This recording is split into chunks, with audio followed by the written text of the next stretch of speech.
Aloha, my friends, and welcome back to another Aloha Friday drip. Damn it, I love recording these. I just do. Me too. It's legit my favorite part of the week because the rest of the week, I don't do shit. What do you mean? Well, I'm kidding. I do a lot of things, but it's mostly shit. Kidding. But I love being able to jump on here, answer some questions, talk about... We're also very grateful that you make the time every week to jump on, share your knowledge, share the things that you're learning. God bless you, and bro. And to teach us. So we're grateful that you make the time to be able to do it. So thanks, dude. Absolutely. We're pumped about it. Welcome to the Growth Cast. For those of you that are just tuning in, my name's Jackson Campbell. I didn't even announce. This is Tyler Deveraux. This is Jackson and I'm Tyler. I'm taking over. I'll take over for the introduction this week. Thanks for picking it up. No, but welcome back if you're joining us again. Again, just a quick reminder to share, rate, and review the episode. We want to reach as many people as possible, and one of the ways that we can do that is through y'all. A lot of times people ask Tyler, myself, what they can do for us. Yeah. Literally just share what we're doing. Totally. So we can just touch as many people as possible. But just to give everybody a quick little breakdown of the Growth Cast, Monday through Thursday, we've got daily drips that are inspired by Dallas Pruitt. He is our mindset coach at the Multifamily Mindset, an incredible individual. Amen. Tune in for those episodes Monday through Thursday. Very powerful episodes, and they drop early in the morning, so it's a perfect way to start your day. Little consumable bites, man. Yeah. 3 to 5 minute drips that are freaking awesome. I love listening to them, dude. Get your day going and your mindset in the right direction as you start your day. Definitely suggest listening to those in the morning. And then Friday is this episode where I get the opportunity to sit down with Tyler Deveraux and try to maximize that time as much as possible and pull out as much information from him as possible on these Aloha Friday episodes. Very grateful again, Tyler. Thank you so much for your time and the energy that you put into these episodes. They're so powerful. If you're here listening to this, you'll hear today how powerful they are and how much you'll learn from Tyler. So, Ty, thanks again. A lot of pressure. You better freaking step it up. Take another sip of this guy here to make sure that I deliver. You're on pre-workout and Zoa right now. We've got an energized and life. We've got an energized Tyler Deveraux today. And then Watch out. And then on Saturday, I get to sit down with Dallas Pruitt and interview him. It's also very, very powerful and knowledgeable episodes. Yeah, definitely tune into those. Alongside of those Saturday episodes, an invite to everybody is we want to hear the struggles that y'all are having so that we can address them on those Saturday episodes. This last Saturday extended cut, we had the opportunity to address some concerns that we've been hearing from some of y'all and some of the students within the Multifamily Mindset. How do they submit those? That was awesome because I'd listened to that. So they submitted those. Dallas received those via email. Sweet. So email myself, email growthcast@themultifamilymindset.com. We're compiling those, and then Dallas and I discuss those and decide which ones we want to talk about. But definitely email those into us so we can address those. We got a lot of really good feedback on this last Saturday episode, so we want to keep doing those. So keep sending those in so we can keep doing those. But enough of that. Enough of the upfront business items. Super excited about what we're going to talk about today. Yeah, dude. Today we're going to talk about the number one thing besides mindset, because mindset is the number one thing that holds people back. And we talk a lot about mindset, but real estate principle, real estate strategy, it's the number one thing that holds new investors back. And it's just lack of decision in choosing an investment market. Yep. So we're going to help you understand how to choose an investment market, how to really make a decision and freaking commit. Yeah. Right? Yeah. I'm excited about it. Me too. This is it's one of those speed bumps that we see often. So I'm excited to hear your thoughts, your updated thoughts on these things, and continue to teach. No, okay, but what's new? We got our what's new segment before we dive into the questions. What's like the wins, right? The wins, yeah. Personal win. I'll give you. Can I go 2? Yeah, hell yeah. Okay, personal win. If you want. Number 1 is flying home, and dude, listen. I was so sick on the flight home. Oh, I didn't know that. Oh, freaking wreck, dude. Like to the point where I couldn't even watch a movie. I had like the most. I just had a migraine, dude. Man. It was tough, dude. Sorry, bro. That's all good. And so just a rough flight, but I was like, man, I really want to like land and be like be able to be dad. Yeah, I've been gone for a few days, you know. And I'll just tell you, dude, Maui's magical because I literally land. I'm standing at baggage claim, breathing in the freaking Maui air, even at baggage claim. And dude, I swear on my life, dude, by the time I got in the car, like I was feeling way better. And then went straight from there to Marley's haircut and just had a little daddy-daughter haircut, spa, date thingy. And I freaking loved it. I loved watching her just chat with the stylist, dude. It was she's funny. She's so funny. That's I awesome. loved it. I'll give you another one, though. Just got back from Dallas, Texas. Yeah. Great event out there with just an amazing group of people. And, dude, I had 3 different people come up to me at the end of the event and pray for me, so with me, but like for me. Wow. At the event. So it makes me think, and it was an amazing experience because, you know, then they leave, and I'm literally just thinking about that in my room after, and I was like, dude, how many other people are praying, they're praying for the health, my family's health, you know, the company's health because of everything that we've just taught them and what we're doing. And I was like, I literally believe one of the best things that I have ever done is create an investment company. We create an investment company and an education company, because I literally believe that we have investors praying for us all the time, making sure that we are healthy so that we can continue to just freaking make their investments thrive. These individuals that we teach and educate are also praying for us. Like, that was an amazingly humbling thing to think of when I was in my room. It was an absolute win, and I'm very grateful for people like that. Yeah, I am as well. That's awesome. Yeah, that's so cool. That's a special experience that you were able to have, dude. It was super cool. I loved it. That's so cool. What about you? Just I real quick, dude. Just the love that people have, and it seems like whenever we go down to Dallas and whenever we go into Texas, dude, it's just the people down there. The love that they have it's immense. Everything's bigger in Texas, including the love. It's awesome every time we go down there. Except for their voices, man. People would ask questions. They were just quiet as hell. Really? Y'all in Texas, you got to speak the hell up, man. Surprises me. Making me walk to the back of the room. God damn. It was a very big room. There was a lot of people there as well. It was, yep. So maybe it was just that they were far away. Maybe they were being Good loud. point. And I'm getting older. Maybe my hearing's. You know what? I apologize to those. You guys are speaking at normal decimal levels. My personal win is this week. Speaking of love, this weekend is my 6th year wedding anniversary with Courtney. Congrats, bro. So on Saturday we're gonna go up to Hana, spend the night, and celebrate our anniversary. 6 years. Love it. It's been an amazing 6 years. Yeah. Amazing 6 years. Dude, you got a good one, man. I did. I got a really good one. Very did too. grateful. I think so. I think maybe. I don't know. It's up to her, isn't it? No, but yeah, that's a personal win for me. I mean, it's been an incredible journey being married 6 years. It's been fun. That's my personal win. It's a great win. Yeah. Company win. Company win is, man, we're getting closer and closer to peak partnership. Yep. And I'm freaking so excited for that event. Like, that event is my favorite event of the year by a million. So if you're not registered for Peak Partnership, you just get registered for Peak Partnership. We've dialed in all but like a couple minor sessions, dialed in the whole itinerary, who the speakers are. I'm super, super excited about it. So shout out to the whole Peak Partnership team, especially Noelle. Noelle has been just freaking grinding, getting stuff done. Jordan, Tasha, very grateful for the whole team. Jackson, Yeah. I'll Not leave just you me. out. Yeah. No, you can leave me out. Not a big deal, dude. I don't need it. Yeah, great. Very excited. That event is going to be incredible. Oh, always is. Man, if you haven't got your tickets, definitely get your tickets. Dude, let's dive in. Let's do it. Let's dive in on this topic. You're saying that the number one thing that holds back investors, real estate thing that holds back investors, is choosing an investment market. Yes, dude. Why is choosing that investment market and committing to it so important? Number one, a mistake. I say that it's the biggest thing that holds people back because it's the number one mistake they make.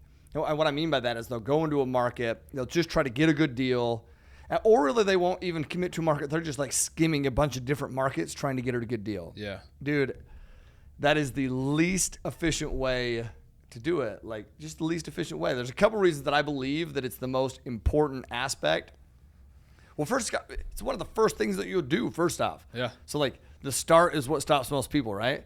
People are so nervous to just commit to a market, man.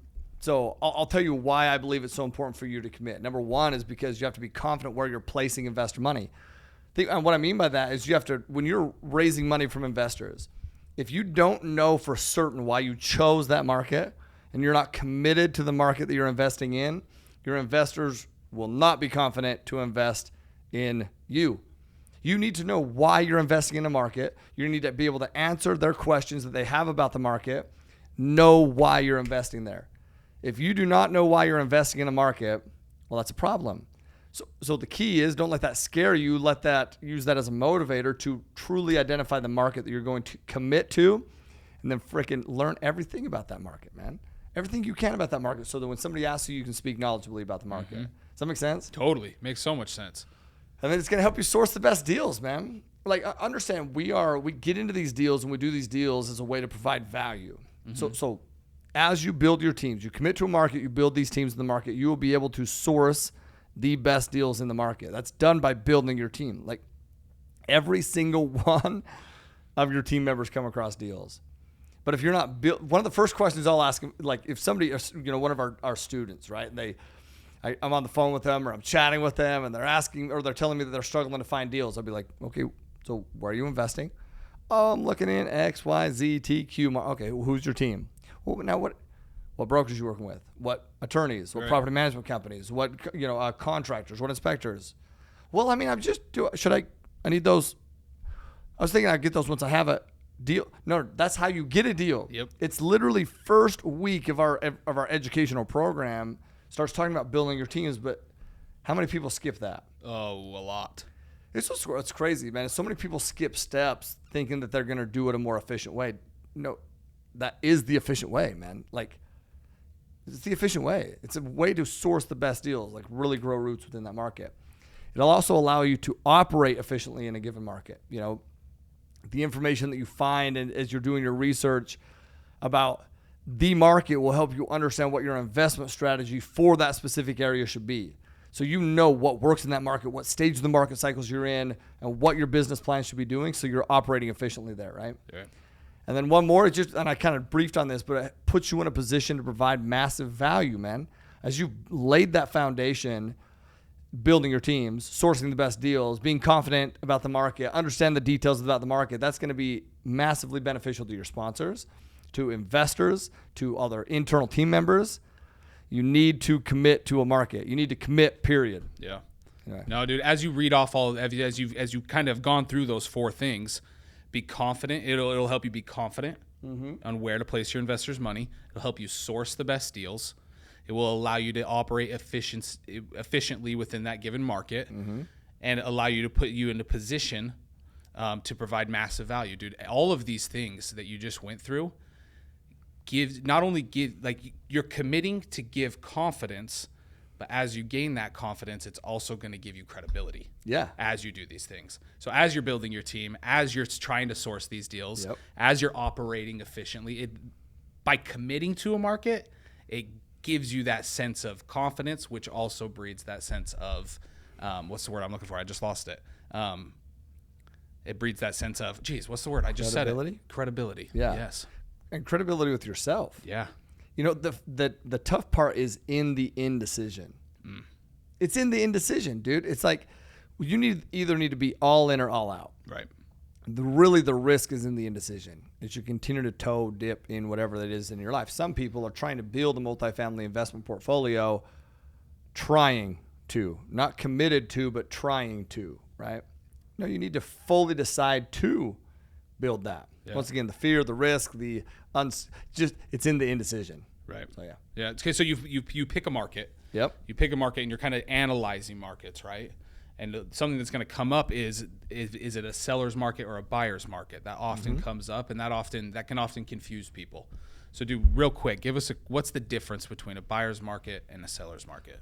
First off, I'll say that I think that people look at the nation and they think that the nation is in different, it's like the nation is in a buyer's or seller's market. It's all, that's true. They all think it's all grouped into one. Definitely. Depending on the economy, right? Yes. I think that's how a lot of logical thinkers think. It's exactly it. Yeah. But in reality, every single metro area is in a different stage of the market cycle. So it's understanding there are factors that will affect the nation, like interest rates and things like that, right? but every single market is in a different phase. So a seller's market, sellers, buyers, if we're just being, very basic. A seller's market, the most basic answer I can give you is the demand is greater than the supply, right? So it makes it a lot easier for the seller to find a buyer. So this is what we've been going through with, 2021 and most of 2022. Mm-hmm. Well, the first part of 2022, where the demand is massive. There's tons of people who want to buy properties. Same with 2019. Tons of people want to buy properties. So that demand, what that does is it drives cap rates down.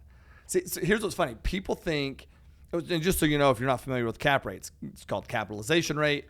The lower the cap rate, so as the cap rate is driven down by demand, that means the price goes up. Mm-hmm. Okay, that's called natural appreciation. Now, multifamily properties are valued by the income. So we look at that as forced appreciation. But cap rates come into play, man. So as cap rates drive down, the price will drive up. So what's interesting is people think that interest rates are the biggest issue that we have right now. It's not. It's cap rate compression plus interest rates equals what's going on in the market right now, which is a little bit of trepidation. Okay, so you have all this demand right in the seller's market. And when do most people, this is what's so funny to me, most people, when they're looking to buy, they see this wave happening, right? Right. So end of 2019, people are like, want to buy. Mm-hmm. Well, when things start to slow down, which would be considered a buyer's market, that just occurs when there's this fall off of demand, right? That is when there's a whole bunch of apartment owners who want to sell at the same time, or there's a lack of buyers in the market, right? So what does that do? That results to supply outweighing the demand. So in 2020, the first part of 2020, when people are so trepidatious about investing, we'll do most of 2020. People are trepidatious about investing. That would be considered a buyer's market. So here's what's interesting. In a seller's market is when an inexperienced buyer wants to buy. And in a buyer's market, when they should be buying, they're fucking terrified and they stay on the sidelines. Yep. I mean, God, dude, it's like you have to understand what you're looking for so you can confidently pull the trigger. Yep. Right now, this is the shit I get excited about. Right. 2020, right? So 2020 happens. And people, COVID happens, right? And I didn't go and binge on Netflix. Bro, we were working. Yeah, worked harder since then than I have any years before then. Yeah. Because I've been waiting for some sort of a disruption. We also predicted, by the way, go back and look at any videos we did. We predicted that 2020 would be a shorter market cycle because it was a unique market cycle, it was spurred by Corona. Then you have all this influx of freaking printed money into the market. So there's this influx of money. And dude, that's, now all of a sudden people in 2021 are like, man, let's freaking buy. Well, that's a seller's market. It was a shorter turn, right? Seller's market. Well, now what happens as interest rates rise? Well, now it turns back into a buyer's market. Why? Because people are nervous. Yeah. Interest rates rise. I'm going to tell you right now, my prediction, market right now, what's the date today? The date that I'm recording this is November 9th. Here's my prediction. In a year from now, interest rates will be lower. You want to know why? Because there'll be an election a year from now. And that's what can happen in elections. Go back historically, dude. Interest rates dip. And then guess what's going to happen? They're going to go back on the rise again. Yep. So like right now, when people are so nervous, you're married to the property, kind of, but you're not married to the interest rate. You can refinance at some point. You can play the long game. Or if let's say they dip in a year, you refinance. Like, dude, it's understanding how to buy, when to buy, where to buy. Certainly, dude. Yeah, the way you explained that is the best way I've ever heard seller's market and buyer's market explained. So if you have any questions on that, I knew that pre-workout would pay off. Definitely go back and listen to that. Perfectly explained. Let's move forward here though. Okay. What are the key indicators of a seller's market? How can we start to identify that? So, I mean, it's a lot of the stuff that I just mentioned, right? So like supply of properties on the market begins to dwindle down, right? And remember, this is in a seller's market. So this is when a seller's market, remember, is when there's more demand than there is supply. Right. So more demand of buyers than there is supply of property. So now supply of properties start to dwindle down. Properties start selling fast, like super freaking fast, like right off the market right away. Like look at single family, multifamily are different markets, by the way. Those are different things. Now there are some trends, but look at the single family market for a second. What type of a market have we been in? people would buyers. Or sellers right out the gate before even doing due diligence or anything, they were ready, right? Yeah, right. All cash offers, like dude, that is a seller's market. Yep. So at that point, usually in the apartment space, there's pretty low unemployment rate, which is pretty low, right? Even right now, it's pretty low. Yeah. But that increase in job growth also increases demand, right? Because now you have more people coming into a market. This is why you need to look at market specifics. Mm-hmm. You have more job growth brings people in. So, which means vacancy now begins to tighten, which means what happens to rents if there's a lot of demand and not enough supply, rents go up, right? Okay. So that allows owners to increase rents. That also results in prices beginning to rise. Right. So that extra demand causes just construction to start to accelerate, which we're starting to see even a little bit right now, or we had been starting to see it, but now it's starting to slow. Like 2021 started freaking construction starts pumping up. Now it's starting to tail off a little bit. Like I was just in Dallas and I'm doing the research there, right? And we invest in Dallas, so I'm always doing the research there. But the amount of permits that are being pulled, way low. They've already started to tail off, which tells you if amount of permits start to tail off, it's just, I'm telling you, dude, that's a sign of a buyer's market coming into play. Gotcha. So there's such a demand that instead of rehabbing properties, sometimes it makes even more sense to just tear down existing properties and rebuild new properties. That's what we've been seeing in 2021, 2019, 2022 in the beginning, first quarter. Anyway, those are some key indicators of a seller's market. Regardless, the overarching thing for a seller's market is that the demand is super high. Absolutely. That's the biggest takeaway there. It's exactly at its highest level in a seller's market. Okay, awesome. And then, so what are the key indicators for a buyer's market if we look at that? Once again, this is where things are falling, right? So prices are falling, rents are falling, demand's at its lowest level. As a bunch of sellers are either looking to exit or buyers are just sitting on the sidelines. So right now you have a mixture of this. You have buyers sitting on the sidelines, but then you also have sellers who have adjustable rate mortgages. So which that means is they didn't lock in the rate, which means they have this rate that was historically low. Well, now it's been freaking upticking to 75 basis points every other month, it feels like. And now they're in trouble. So now there's this big inventory coming on. And some of that inventory now sits idle for longer. These owners maybe have a tight grip on cash flow because now if their debt service, their mortgage payment is higher, well then their available cash is lower. So maybe they haven't been doing deferred maintenance, and you'll see some foreclosures at that point too. That's the beginning stages of a buyer's market. Gotcha. Thank you for explaining that. So valuable to the listeners. So valuable. Okay, so dude, next question is, how do you identify that emerging market? How do you see that coming? First, I'll give you some key indicators, but I'll tell you this. First, you have to realize and be looking for it. Yeah. You know what I mean? I know that sounds simple, but so many people are looking for reasons not to invest, reasons not to buy. When in reality, dude, there's always ways, and you should always be buying. I'm just telling you should always be buying, but it's how you buy. So looking for these types of things. If you're an operator listening to me right now, your job is to be looking for key indicators to help you confidently buy and help your investors understand why they should confidently invest. If you're not doing that, you're not a valuable operator to your investors. Right. I just believe that. If you're a passive investor, you should be looking for operators that can understand why they're buying, give you understanding of why they're buying in a specific area so that you feel confident investing. But dude, you need to be understanding where to invest. So key indicators. But this is where your mindset comes in, man. Mm-hmm. You cannot let fear-based decisions. People hit a recession and just say recession and they get terrified. Yeah. I'll be honest. I hear recession. Go ahead. What? Opportunity. Fucking feeding season, dude. Yeah, it's time. Yes. Yeah. That's when you freaking scale your portfolio. Listen, if the trend was always up, it'd be very hard for you to really catch up and keep up. But it's when these dips happen and you have a dip and you freaking buy in those dips that you'll be able to scale your wealth way quicker than you would if the scale was always just like this. Yeah.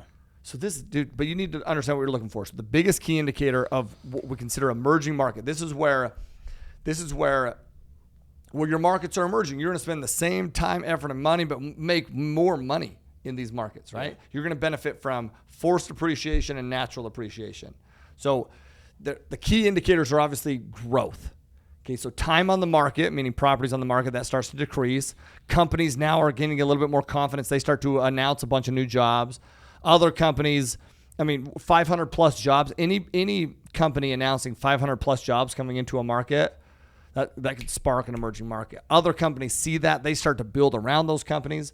All that causes demand that begins to absorb the oversupply that has been in the market. Prices and rents start to slowly increase. And dude, you freaking buy with both hands, man.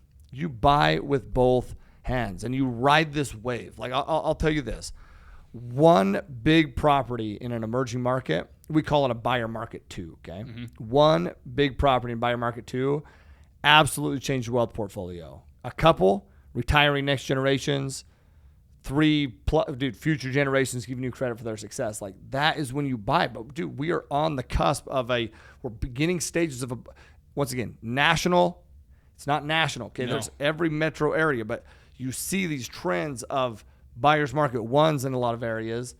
But understand there's other areas that are buyer market 2s. Why? Because of growth, meaning migration growth, in-migration, people moving in. Job growth, which a lot of the times are why people are moving in. Like, you need to understand where you're buying. This is why we're so bullish on the Florida market, because even in the Florida market, even with interest rates rising, some rents tailing off in other areas, dude, Florida is a freaking sexy market for a whole bunch of different reasons. Dude, I loved how you just explained that. It's pretty similar to when you're looking at properties. When you're looking at properties, you want to look at those properties that have that potential. Yeah. That have that potential coming behind them that you can come and enforce, right? So I think a lot of times when people are trying to decide a market, they look at remind me that report. Is it the Milken report? The Milken report. Yep. They look at that report that rates the markets, right? Yep. They rank the markets. I think a lot of times people want to look at those top markets and they want to invest in those top markets. But that's not necessarily the best move with what you're explaining here. Yep. What you really should be looking at are the ones that are on the rise, the ones that are on the move, that are eventually going to move into those top 10 markets. Dude, can I give you some? So we look for ones cracking the top. So Milken report comes out once a year, right? Usually in February, March. Last year it came out in April, but usually it's February, March. And they rank the top 200 markets and they compare them year over year. Mm-hmm. And what you just said is absolutely so damn true, dude. People try to go to the top 10. Right. Well, dude, where have we made the most of our money? Markets that have made a big jump or cracking the top 100. For example, Columbia, South Carolina. This gets me so jazzed. This gets me so pumped up because it's like, it's these things, it's these little things that can help you make decisions to what you just said, like help generations of people and just grow your wealth immensely. Yeah, and not even just your wealth, but the wealth of all of your partners, your investing partners, your family, like your future. Yeah, totally. So, sorry to interrupt you. No, you're good, man. One's making a big jump. Like Columbia, South Carolina in 2021 had they called it the largest gainers. They jumped like 53 something spots. Or something, yeah. Well, we were in that market before that report came out. How did we identify that? Because we saw some stagnant job growth, and all of a sudden we saw an uptick. Where most national investors like ourselves, we're looking for a 2% year-over-year job growth. So what we saw was a 1%, and we're like, okay, now how come? We start doing some research, start figuring some stuff out. We start going, and we see the job growth is coming in migration's coming in. So we freaking buy with both hands. Mm-hmm. And emerging market, that's how we were able to scale so quickly in that market, because then when the competitors come in and that cap rate once again compresses, well, frick, man, we benefit from that. We benefit from that competition. So really let that sink in. Yeah. Huge for us, okay? So Hickory, North Carolina, we bought a bunch of properties there in that surrounding area. Lincolnton, Hickory, Statesville. Well, okay, that market in 2019, when the Milken report came out, Hickory was ranked like 85th. It jumped from 105th to like 85th. Right. Well, we were in there before that jump happened. How come? Why? Because we know how to identify emerging markets, dude. Because that's what we were taught and we study it all the freaking time. Right. Yeah. Okay, so dude, what would you say are the four major things that influence a market? There's four major things that influence market. I call it the 4-5-6 rule, but we're only going to talk about, just for sake of time, we're only going to talk about these four major things that influence market, okay? Which is, number one is government policies. Think about even right now, and we're talking, yes, at a federal level, but also at a state level. Yeah. Government policies, these laws, programs, and just investments at a federal, state, local levels can change a society freaking more than most realize. Like, look at interest rates right now. Look at COVID. Look at COVID protocols, man, when that came out. Yeah. And some areas were pretty much blue states stayed closed forever. Yeah. What happened to red states? They reopened, and guess what areas are thriving? Red states. Dude. Yeah. It's like, so those government policies, and that's not, I don't care if you're, Democrat, Republican, whatever, but where I choose to invest where I can actually control my investment, which is in red states. Right. It's not a political, I don't see it as a political thing at all. No. I see it as the cards that are dealt that you need to play. That's exactly it. And if you think differently, well, think bigger. Yeah. For real, think 100%. bigger. You have that. Yeah, you just have to think bigger. Yeah. Another thing, just along those lines, though, with interest rates and inflation and things, we're seeing the exodus of California to Texas, which is definitely affecting and influencing those markets in Texas. Totally. Oh, so yeah. You know what I mean? It's not even Sunbelt markets for sure. Yeah. Okay, what else? Economic cycles. So economic growth, good or bad, will shape generations. Listen, I read this book called Big Shifts Ahead. And I loved this book. And they explain, if you haven't read that book and you're interested in learning about things that influence market, it's a great book for anybody to read. Big Shifts Ahead. Big Shifts Ahead. I'm pretty sure it's by John Burns, but it's an awesome book. So give you an example of these economic cycles, right? Individuals born in the 1950s are now retiring as one of the most affluent generations ever. But why is that the case? Is that just because they were freaking great investors? Well, no, a lot of it is because there was this falling interest rates that boosted their investment values at the right time.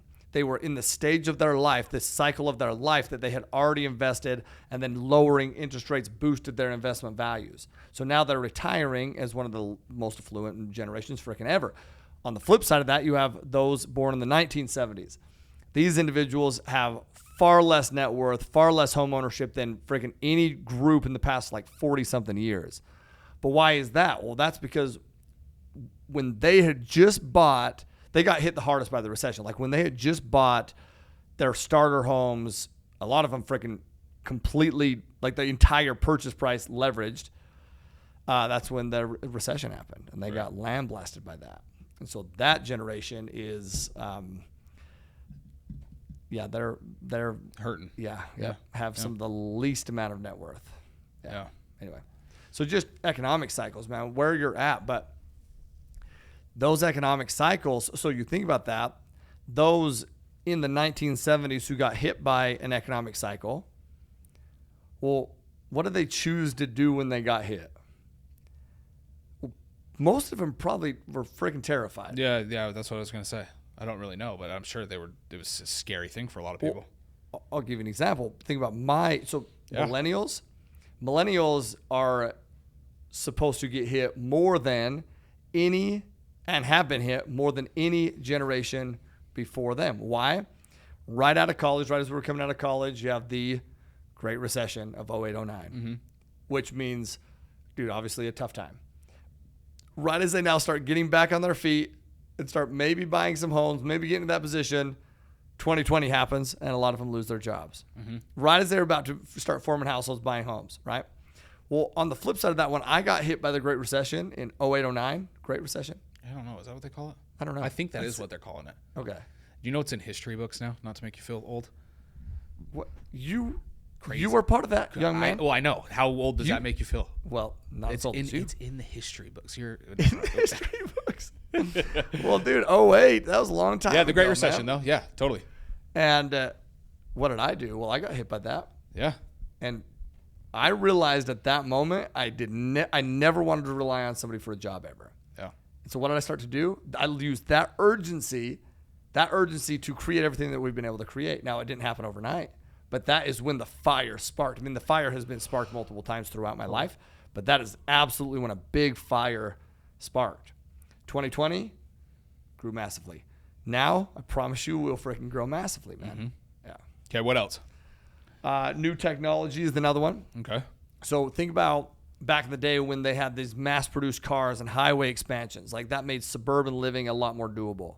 Today, we have, tech makes telecommuting more doable. This ability to telecommute has, first off, you can live wherever you want to. Yeah. But you also don't have to move. A lot of the times, you don't have to move to whatever market you're taking a job in. Correct. So Americans move now every 9 years instead of 6. We move a lot less. So all these things influence what's happening within, once again, where we're buying and what we're doing. And then the other one is shifts in societal norms. And I'll give you 2 big things that are happening right now. Okay? Yeah. Number 1 is rentals. Home ownership is at its lowest level in years. Let me tell you how this was, Ken. It was declining. In 2016, it started to tick up a little bit. And then dropped, and then ticked up, and now dropping again. Why? Because people are priced out of the markets. They're priced out of the markets due to interest rates. I can't remember the exact number of people that have been priced out of the market from this last hike. But, dude, it's massive. And if you think about this, those people that were priced out of the market who could no longer afford or qualify for a single-family home to buy on their own, those are freaking great renters, man. Yeah. So as that starts to happen, what happens to the demand for the product that we invest in, apartment buildings, that increases. Right.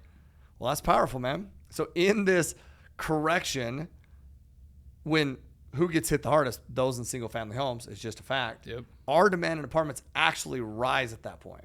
That's powerful. And then number 2 is the South. Growth continues to flow to affordable sunshine states, which once again is why we're so affordable on the Sunshine State, Florida. Any Sunshine states like Texas is an example. We've bought a bunch of properties there. Yep. Carolinas, Sunbelt areas. But Florida, we relocated our entire headquarters to Orlando, Florida. That's not by... It wasn't a guess. We didn't just do that by for design. Fun. Yeah. Pull out a Dallas Pruitt quote. That's not... Growth is strategic. It happens by design. That decision was strategic. Yes. And happened by design. Yes. Why? Well, just if you're investing with us, you already know and you'll see. If not, well, you'll know and you'll see. Right? Yeah. Because of the growth, the things that we know how to look at, the key metrics. Once again, we're not scared of a national level. We get freaking hyper-focused on a granular city, metro area level. And we go game busters. Mm-hmm. So I love this one. The societal norms too. Like a lot of things we're seeing is an increase for rentals just simply for convenience. Yeah. You know what I mean? There's a lot of people that are renting just because it's a lot more convenient than owning a home. But looking at those societal norms and just what everybody's doing, the people around you, those decisions that are being made, definitely have an effect on the markets that you're looking at for sure. Definitely do. So you should look at those types of things as well. Yeah. Just wanted to add that there. Okay, dude. Do you you kind of already answered this one, but do you have to live in a market that you invest in? If not, how do you know the property is being taken care of properly? I don't invest. So I live in Maui, right? Yeah. And how many properties do we have in Maui? 0. Well, 1 home, 2 homes. Have 2 homes, but those are not my investment homes, dude. I got it. No. Dude, those are just homes. So no, you don't have to live there. But if it was a single family property, well, yeah, dude, you need to live there. If not, it's going to be very hard for you to take care of that. I don't invest in single family properties. Why not? Also, let me drill this home. Who do you deal with the single family market? You deal with an emotional buyer. Yeah. Why? Because they're buying their own single family residence. They're emotional. That's why you see freaking prices fluctuate and grow so much in the single family space. You do not see that. I'm just telling you in the multifamily market. Why? Because it's not an emotional decision. It is a logical business decision. We know what we're looking for, why we're looking for it. Well, most of us, not everybody. I guess some people probably make some emotional decisions. But I'll tell you this, man. Most people right now, listen to what I'm saying. Most people right now should not invest on their own, period. They just shouldn't. Listen, no matter where you live, Why? Because we're getting into cycles where unless you're fully committed to the process, unless you're fully committed to understanding the market, the market indicators and how to actually thrive in those markets, you shouldn't be doing that. If you're not fully committed to that, you should be investing with seasoned operators that can help you thrive in those markets. Once again, we're nearing and scratching the surface of one of the best opportunities available in years. Dude, you only get a couple economic cycles in your freaking lifetime. Yeah. Right now is not a time to be nervous. Right now is a time to be excited, but you need to be aware and invest, not just willy-nilly, that's for sure. But you need to know that this is an opportunity, dude. Mm-hmm. Freaking opportunity for you. Yeah. Dude, thank you so much, dude. I think the things that you shared today are so important. You shared ways that people can do their market research to gain that confidence to make the commitment that they need to make to a market. Yeah.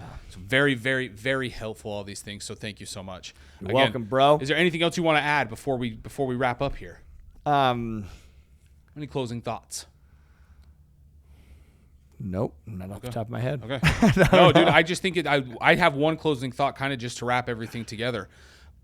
But the more confident you can be in a market, the more committed you can be in a market. Yeah. You know? So these things that you've talked about, these ways that you can do this market research to gain that confidence in that market, you'll be able to have that, or you'll be able to commit easier.